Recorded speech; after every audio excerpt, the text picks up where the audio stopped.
In few minutes, I'll be taking you through what blockchain technology is, what cryptocurrency is, and the juicy opportunities that lie within it, and how you can start within this space, even as a beginner. Welcome to Crypto Beginners Course Volume 1. I'm your boy Crypto Cash, Dr. Agaba Clement by name. I'm the founder Crypto Cash Academy.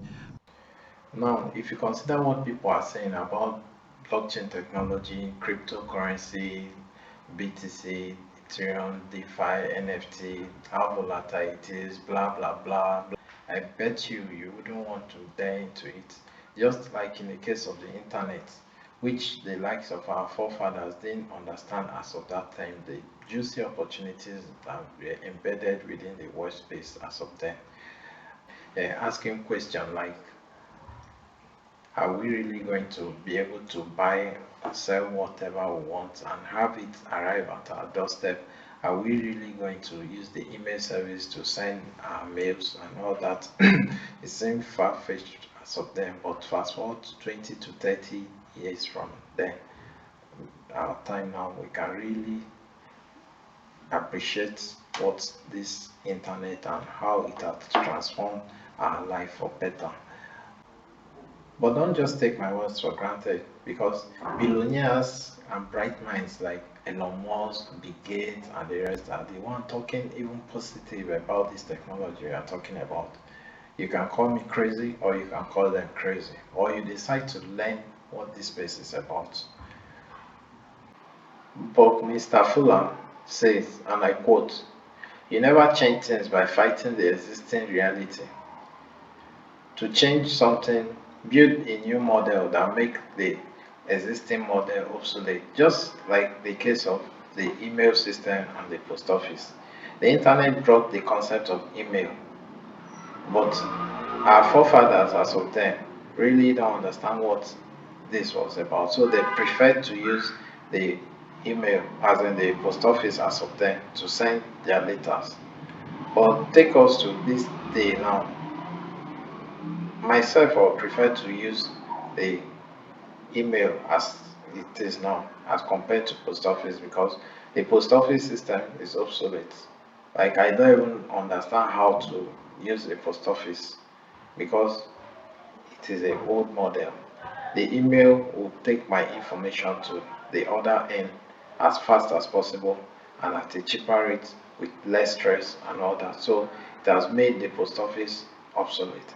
Back in the days where our fathers and our uncles will go to borrow this cassette, and if sometimes they even pay for it, and if they don't return it fast, they'll have to pay a fee for returning it late.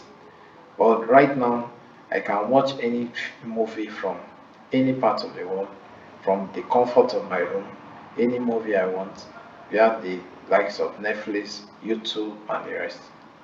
So the model of going to buy this cassette before is now obsolete, because I have these informations at my fingertip now. If you are new to this channel, please like, subscribe, hit the notification bell icon so you don't miss out on any of our content or volume. The conventional way of processing data and transaction is via the crude method.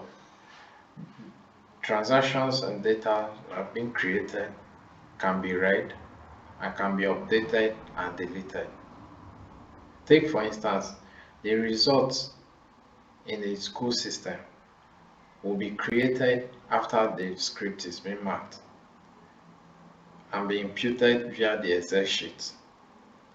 And it can be read by anybody that the file is being sent to within the department. And if there is need to upgrade the results, it can be updated, or if there's any mistake, it can be corrected by updating it. Then if there's any error, it can be deleted. And even in the financial institution, the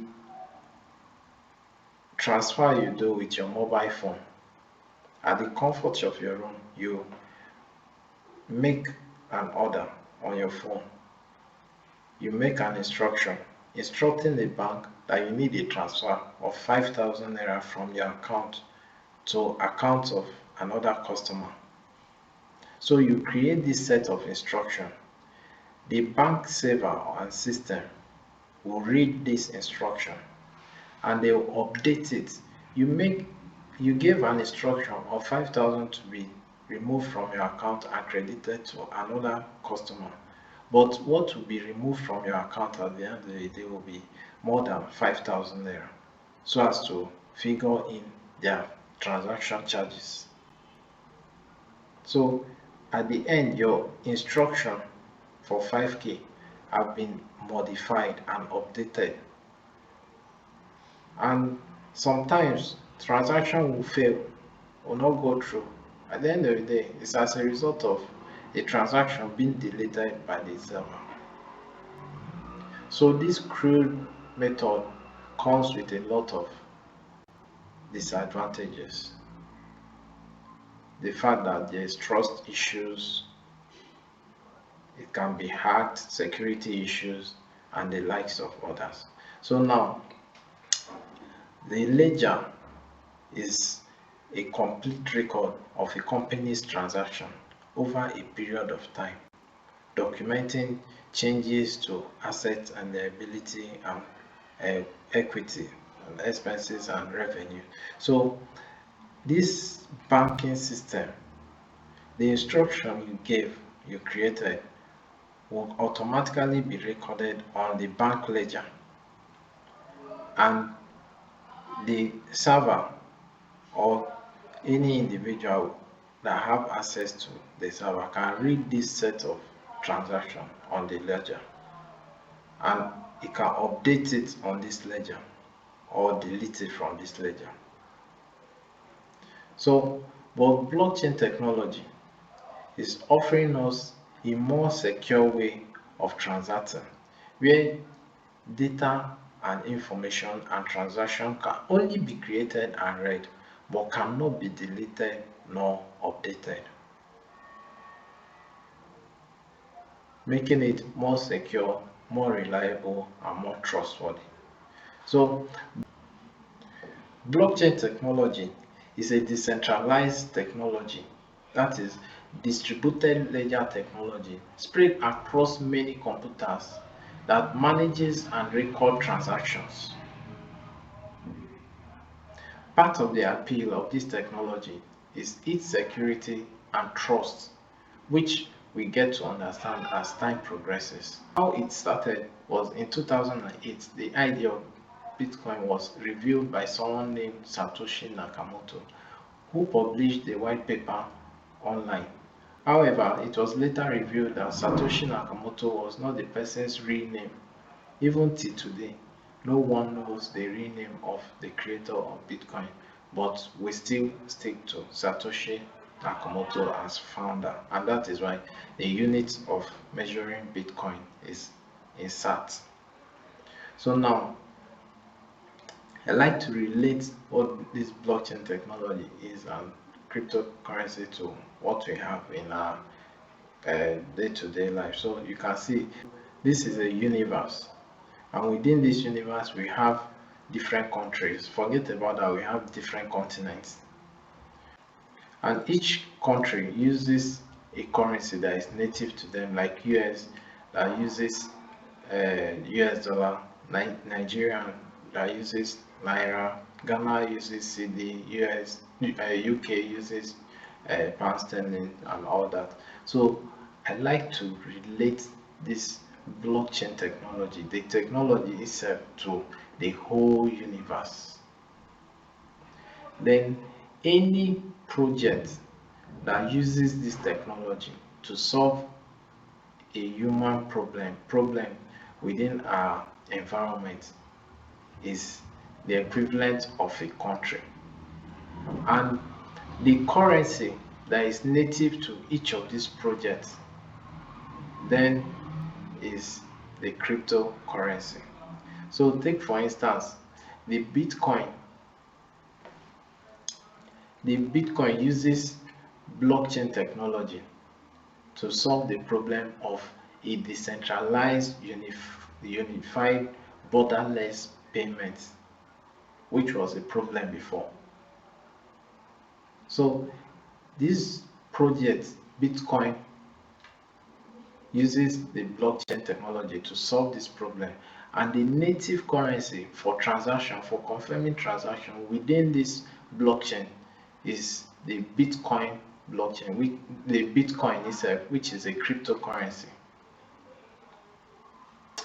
The Ethereum, which is a layer of decentralized application where other software are being run on, and is using blockchain technology to solve this problem. And the native currency in this Ethereum blockchain is Ethereum, which is a cryptocurrency. The Binance, which is like a marketplace for buying and selling of cryptocurrency. As time progresses, we'll talk about the exchanges. You understand what this Binance is. So now Binance is using blockchain technology to solve this problem, and the native currency to Binance exchange is the Binance coin. So unifying all this together, you can see the equivalent of the whole universe is the technology itself, the blockchain technology. And the countries within this universe, US, UK, Nigeria, Ghana, in different countries spread across different continents, the equivalent of it is the different projects we have, the different blockchains we have. So the Bitcoin blockchain, Bitcoin using using blockchain technology, Ethereum using blockchain technology to solve its problem, Binance also using blockchain technology to solve a unique problem, and the native currency to each of these blockchain are the cryptocurrency. A cryptocurrency, according to the Wikipedia, is a digital currency designed to work as a medium of exchange through a computer network that is not reliant on any central authority such as a government or a bank. You can see in this blockchain technology, you can see networks of computer confirming transactions. Eh? That is what this technology is about. So now a decentralized digital currency that can be used to buy goods and services and use online ledger with strong cryptography to secure online transaction. However, much of the interest in this currency is to trade for profit as gold, which is what most of us are interested in when we talk about cryptocurrency and the whole crypto space.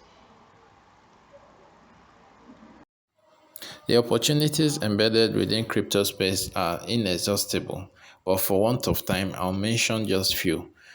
Note we have different volumes and contents explaining each and every one of these different opportunities. So the first one, which is hodling, which is just simply buying a particular asset when it is low and holding on to it for a period of time for over days, weeks to months, and even years and even decades, when the price must have done multiple times and you sell at that point, taking your profits.